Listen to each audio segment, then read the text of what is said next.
لاہور میں ایک بچی کے ساتھ زیادتی کا واقعہ ہوتا ہے۔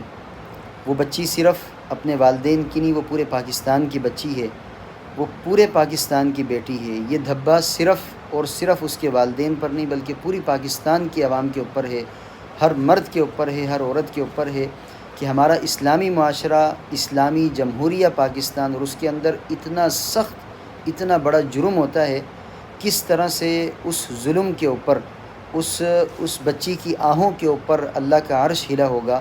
ہمیں اللہ سے بہت زیادہ ڈرنا چاہیے، ہمیں اللہ سے توبہ استغفار کرنی چاہیے۔ اس کے اندر جن لوگوں کا بھی عمل دخل ہے ان کو کیفر کردار تک پہنچانا چاہیے اور سر عام پہنچانا چاہیے۔ جو اس واقعے کے ذمہ دار ہیں ان کو سر عام سولیوں پر لٹکایا جائے، اور اس طرح کا جو بھی واقعہ ہو اس کے اندر یوں سر عام سزائیں دی جائیں۔ اللہ رب العزت ہر مسلمان بچی کی حفاظت فرمائے، ہر مسلمان بچی